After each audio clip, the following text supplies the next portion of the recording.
กับสบายดีเพื่อนสุขุสุคนเนาะทาง FC เก่า FC ใหม่อันนี้สิไปฟังเรื่องสายถ้ำเฮาเนาะแต่ว่ามีบทเรียนไว้เนาะเบิ่งก็คือเฮาเองคือกันคือเบาแปลงเองมักไปเข้าถ้ำระวังเนาะคือเพิ่นติดถ้ำที่ว่าเห็นกันมาแหละเนาะภาพแต่ว่าไปสายถ้ำในช่วงนี้ก็ระวังแต่ว่าถ้ำในเขตขมวนก็มีหลายเนาะถ้ำที่เฮาไปเบิ่งบน ที่ว่ามันเป็นหู้เป็นหยังเข้าไปถ้ำทุกถ้ำแล้วมันจะมีหลายเห็ดขมวดเฮาเนาะแต่ว่าเฮาสิให้ท่านผู้ชมอนุญาตทางภาพเพิ่นมาให้ท่านผู้ชมเข้าไปเบิ่งภาพเพิ่นว่า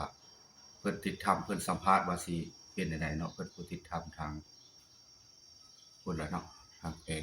ไสสมบูรณ์พุ่นล่ะเนาะไปเบิ่งนำกันเนาะไปรับชมว่าสิเป็นจังไดเนาะ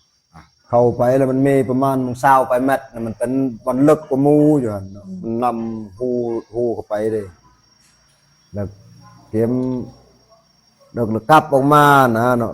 น้ำน่ะท่วมนะบ่มีทางออกแล้วก่อนหน้านี้เขาก็ไปดุอยู่บ่ ก็เคยไปอยู่ก็2-3มื้อก็ไปแต่ว่ามันน้ำก็ปกติมันบ่นั่นเด้เนาะมันถ้าหวนกลับคืนได้จริงสิเฮายังสิไปซอกอยู่หากินจังซี่บ่นบเลยบ่ไปลาบมีลูกสั่งลูกมีหลานสั่งหลานมีอ้ายน้องสั่งหมดโอ้ตัวนี้มันจะให้ไฟเข้าแล้ว มันเป็นบทเรียนเตือนเฮาจังได๋แม่นเป็นบทเรียนเตือนเอาครั้งใหญ่สุดในชีวิตจนเฮานี่ปันออกมามื้อนี้ปันเกิดใหม่คือว่านี่แหละทุกแข็งอยู่ทุกเมืองแต่ต่างประเทศเนาะแต่ยามนี้ระวังฝนตกเดี๋ยวเขาถ้ำเฮ็ดงานแม่นยามฝนเราเข้าไปอันนั้นข้อยก็ยังระวังนะประเภทเขาถ้ำนี่ข้อยก็ยอมแต่ว่าประเภทไปถ่ายวิวเนาะหรือว่าไปเที่ยวชายถ้ำนี่ถือว่างามท่านผู้ชมเพราะว่าอันนี้เป็นถ้ำพระจันทร์กายถ้ำทัดเมืองพรมาโอ้มาทางก็มีแต่สิถ่ายวิวเก็บภาพบรรยากาศให้เบิ่งพี่น้องเบิ่งทีมงานเฮาอยู่เพิ่นกำลังถ่ายรูปพุด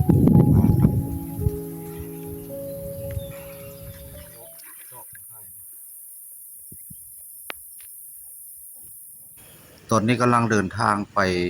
ถ้ำเมืองพรเนาะหรือว่าเมืองบางบดไปติดตามชมแบบยาวๆนำกันเนาะพี่น้องตอนนี้หนทางก็ผ่านอุปสรรคหลายอย่างไปนี่ก็ได้ถ่ายวิวตามทางให้เบิ่งเนาะอันนี้ก็คือหมู่บ้านม่วงดอยเนาะหรือว่าดอยม่วงเฮาสิกายเข้าไปฮอดถ้ำเมืองพรแล้วสิได้แวะพาพี่พี่น้องแวะเบิ่งท่านเมืองพรในมื้อนี้ว่าแขกมาหลายบ่หรือว่าใดๆเนาะตอนนี้กำลังเดินทางไปเรื่อยๆตัวนี้ก็ระหว่างหมู่บ้านม่วงดอยเนาะหรือว่าบ้านพาแหลมก็ติดกันก็มีอยู่3-4หมู่บ้านเนาะมื้อนี้พากันเดินทาง2คนกับทีมงานเฮาก็คือเว้าสอนออนทัวร์ตอนนี้ก็ระหว่างทุ่งไร่ทุ่งนากับเพิ่นกำลังเริ่มเอากาเอาโมงเนาะหนทางไปเป็นพวกเป็นกลุ่มเล็กๆน้อยๆก็พอไปได้เฮาก็เดินทางไปฮอดธาตุนครแล้วเฮาก็สิพาพี่น้องเข้าไปในตัววัดนั้นเนาะวัดธาตุนครน่ะไปติดตามชมเบิ่งนำกันว่าสิเป็นจังไดเนาะท่านผู้ชมแบบยาวๆเนาะพาบ้านพาเมืองไปจากตัวเมืองตะแคกมาก็ประมาณอยู่ก็สิได้อยู่ประมาณ20ปลายลักเนาะตัวนี้พาบ้านมามื้อนี้เฮาไปตอนนี้ก็กำลังบ่ายโมงปลายเขตนี้เพิ่นก็ส่วนหลายก็เฮ็ดนาหรือว่าเฮ็ดไร่เนี่ยเนาะไปเบิ่งนำกันมาเบ่งในสมุดเพิ่นมาขอพรในคู่เท่าใด20,000อันนี้สุดมันเด้สุดท่านละก็70,000 70ใส่20ไป90โอ้สำหรับผู้มาขอพรหรือว่าแก้บนต่างหากเนาะแก้บนต่างหากเพิ่นบ่ได้เสียค่า ให้บ่อันมาขายอยู่ เสียเดือนละแสน ตกเดือนหนึงมื้อหนึงเดือนละแสนเนาะ เดือนละแสนเพิ่นมันเอาเสียค่าไปค่าหยัง เลย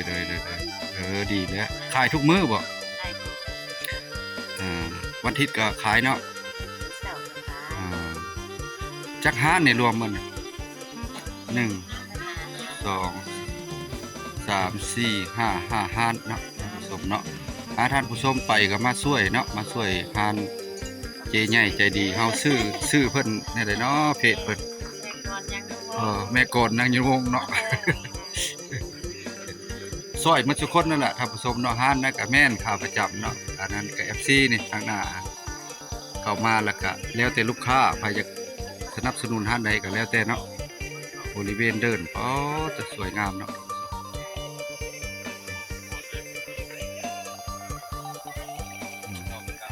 เจ้าหน้าที่พาเข้าไปเบิ่งในวัดตัวนี้แล้วมันเป็น เจ้ามันยังช่วงว่ากองคอยแจ้งปากคอยเบิ่งกองเจ้าก็มันแจ้งนะ อันนี้คือถ้ำพระจันทร์อันนี้ก็น้ำไหลออกจากปากถ้ำตัวนี้จะน่าเป็นทางลงมาแต่ว่าทางก็ยากนะแต่ว่ายากแต่ค่อยกับบุกมาให้ได้เนาะมีฝามีแต่หินสลับซับซ้อน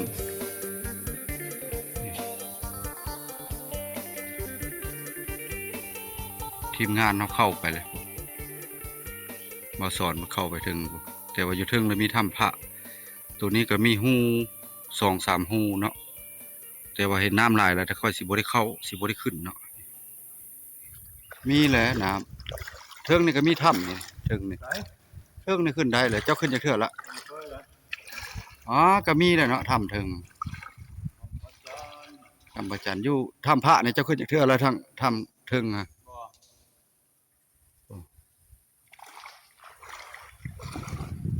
น้ำนี่เย็นเนาะ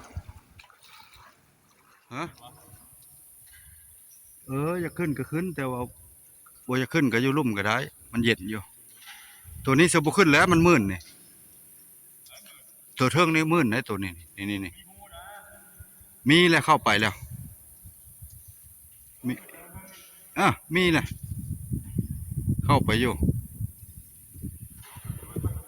ขึ้นก็ขึ้นแล้ว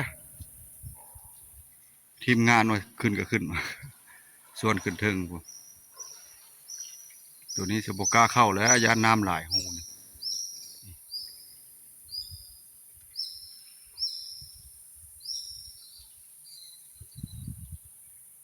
ถ้ำธรรมชาติใช่บ่รู้ดอกบ่โยดบ่รู้ดอกมันเท่าใด100 ปีแล้ว1,000 ปีแล้วว่าจ้ะแต่เกิดมายังเห็นเลยเนาะมามื้อนี้ล่ะคือ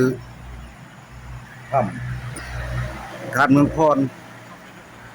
หรือว่าถ้ำประจันเนาะแต่ว่าเฮาสิพาพี่พาน้องไปถ้ำท่านเมืองพรถ้ำหมอกบดแต่ว่าอันนี้ถ้ำประจันแห่งขมวนเฮาตอนนี้กำลังถ่ายรูปถ่ายห้อยทีมงานเฮากำลังขึ้นเทิงบริเวณปากถ้ำก็น้ำบ่ทันหลายส่ำนี้แหละพี่น้องเนาะมามื้อนี้ก็คลิปนี้ก็สิได้ขอตัดวิดีโอนี้ไปทางท่านเมืองพรเนาะอันนี้ก็แม่นถ้ำประจันอันนี้เนาะตอนนี้ก็กำลังถ่ายรูปถ่ายห้อยเนาะคลิปวิดีโอนี้ก็บ่ได้เข้าเพราะว่ายันติดถ้ำเนาะเฮาจะบ่ได้เข้าตอนนี้กำลังนั่งพักผ่อนถ่ายรูปพากันถ่ายรูปถ่ายห้อยเนาะอันนี้คือถ้ำเมืองพรหรือว่าถ้ำประจันแห่งขมวนติดต่อกันแล้วมันเป็นคลิปยาวโพดละสิได้ตัดไปทางธาตุเมืองพรพุ่นเนาะให้เบิ่งบริเวณปากถ้ำนี้ถ้าเฮาเข้ามามื้อนี้ก็มาเก็บภาพบรรยากาศให้เบิ่งส่ำนี้แหละเนาะมาหนทางพัดพาอุปสรรคมาก็ส่ำนี้แหละเรื่องในการเข้าถ้ำนี่ก็คือบ่แปลงฮู้เนาะสาธิตให้เบิ่งเนาะแต่ว่าเรื่องในการไปถ้ำนี่ก็ให้ระวัดระวังยามนี้มันเป็นยามฝนยามน้ำแต่ว่าถ้ำนี่ก็แตะใดมาละหลายร้อยปีมาหรือว่าพันปีแล้วก็บ่จักแล้วเนาะถ้ำนี่อันนี้ก็คือท่านเมืองพรเนาะ